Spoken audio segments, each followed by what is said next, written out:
దేశాన్ని సజీవముగా ఉంచడానికి దేశమంతటి పశు సంపద ఒకే సంవత్సరంలో ఫరో చేతికి చేరింది.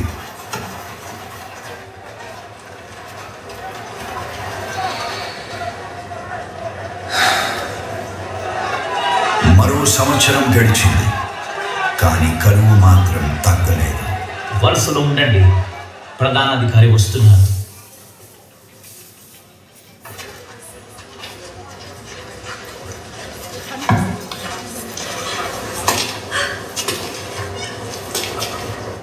ప్రభు, సత్యాన్ని దాచలేము. మా ధనం అయిపోయింది. మా పశు సంపద అంత మీ ఆధీనములో ఉంది. మా దేహాలు, మా భూములు తప్ప ఇంకేం మిగలలేదు.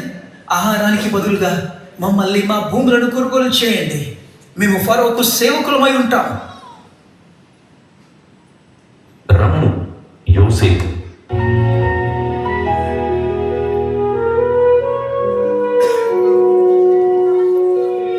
ప్రభు, ప్రజలు ధాన్యానికి బదులుగా తమ భూములను తమను తాము అర్పిస్తున్నారు.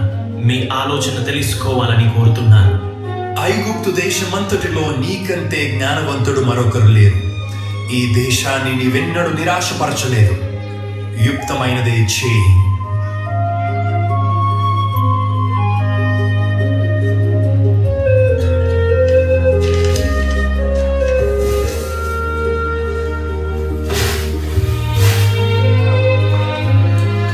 మీ భూములు ఫరో కొరకు కొనబడతాయి. మీ పొలాల్లో విత్తనానికి మీకు విత్తనాలు ఇవ్వబడతాయి. పంట వచ్చినప్పుడు దానిలో 5వ వంతు ఫరోకి ఇవ్వండి. మిగిలిన 4 వంతులు మీవే, మీ ఆహారానికి, మీ కుటుంబాలకు, వచ్చే సంవత్సరం విత్తనాల కొరకు.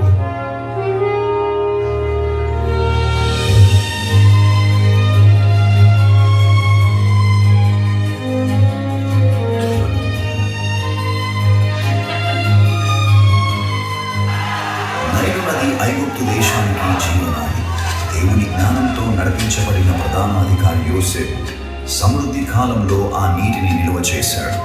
కరువు దేశాన్ని నాశనం చేసినప్పుడు వాటిని విడుదల చేశాడు.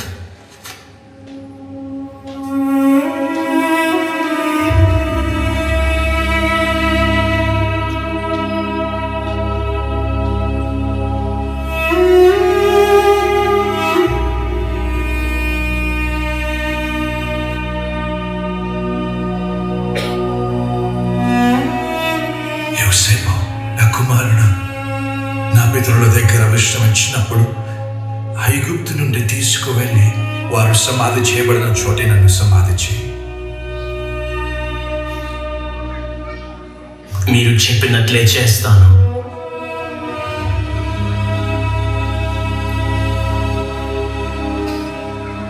తన వృద్ధాప్యంలో యాకోబు యోసేపు కుమారులైన మనష్షను, ఎఫ్రాయిమును ఆశీర్వదించాడు.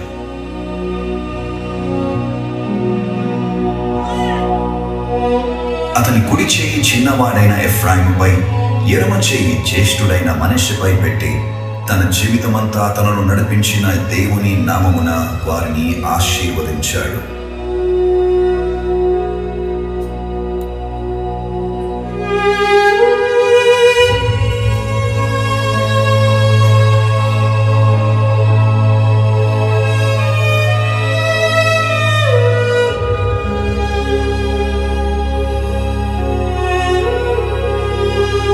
ఒక్కొక్క కుమారుణ్ణి ఆశీర్వదించాడు.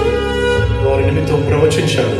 యోసేపు ఊట యొద్ద ఫలించని కొమ్మ దాని రెమ్మల గోడ మీదికి వ్యాపించును. వీలు కాండ్రు వారు బాణములు వేసి అతని హింసించి, యాకోబు కొలుచు పరాక్రమశాలి అయిన వాని హస్త బలము వలన అతని వీళ్ళు బలమైనదగును.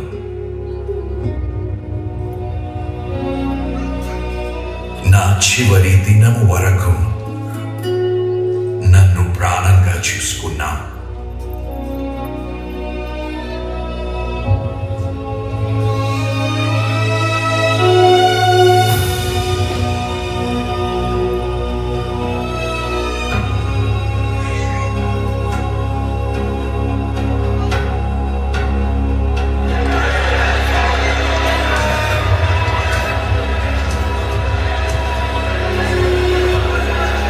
యాకోబు సమాధి కార్యక్రమానికి దేశమంతా కదిలి వచ్చిందండి.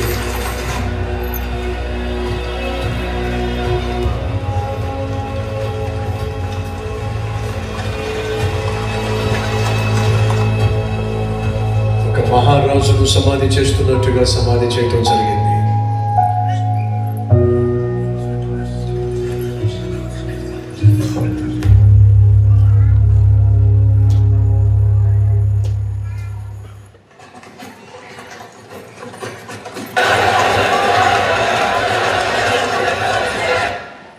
యోసేపు ఈ క్షణం కోసమే ఇన్నాళ్ళు వేచి చూసి ఉంటే, మన తండ్రి కోసమే తన కోపాన్ని అణచివేసుకొని ఉంటే, ఇప్పుడు మన తండ్రి లేరు. మనలను ఎవరు కాపాడుతారు?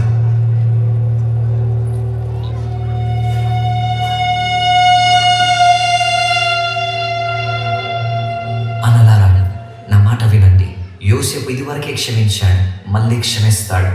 ప్రభు మనపై కనికరం చూపుతాడు. రండి, అతని దగ్గరికి వెళ్దాం.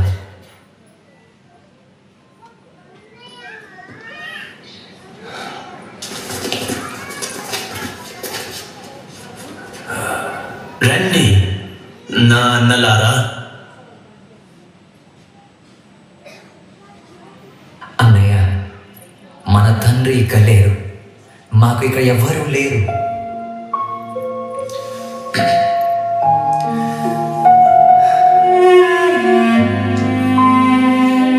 మాకున్నది నువ్వొక్కడివే. నీ సహోదరులమని చెప్పుకునే యోగ్యత కూడా మాకు లేదు. కానీ మమ్మల్ని విడిచిపెట్టకు. మాకు వెళ్ళడానికి మరెక్కడా దారి లేదు.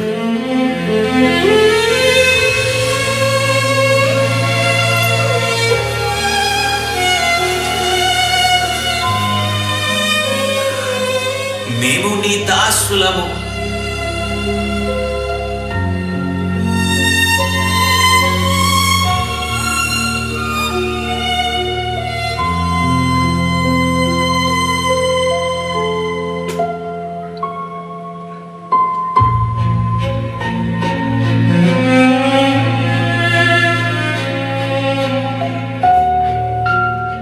నన్ను క్షమించు. దయచేసి మాకు హాని చేయకు. భయపడకండి. మీ జీవితాంతం నేను మిమ్మల్ని చూసుకుంటాను. ఇక చింతించకండి.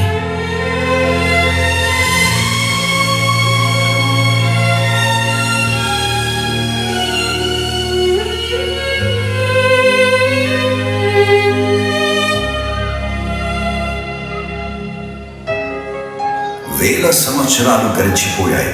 అయినా యోసేపు ఇప్పటికీ మరువబడలేదు. ఐగుప్తుపై అతనికి ఉన్న అధికారానికి కాదు, అతని ఉన్నత స్థానానికి కాదు, ఒకే ఒక కారణం: అతడు క్షమించాడు. యోసేపును అతని సహోదరులు 20 వెండి నాణెలకు అమ్మివేశారు. యేసును ఆయన శిష్యుడు 30 వెండి నాణెలకు అప్పగించాడు. యోసేపు తనను అమ్మిన సహోదరులను క్షమించాడు. కానీ యేసు తనను సిలువ వేసిన శత్రువులను క్షమించి మానవాళి అంతటికీ రక్షణ ఇవ్వడానికి తన ప్రాణాన్ని అర్పించాడు. యెరూషలేము వెలుపల సిలువపై ఉన్న యేసు తనను తిరస్కరించిన లోకం వైపు చూసి ఇలా అన్నాడు: తండ్రి, వీరిని క్షమించు.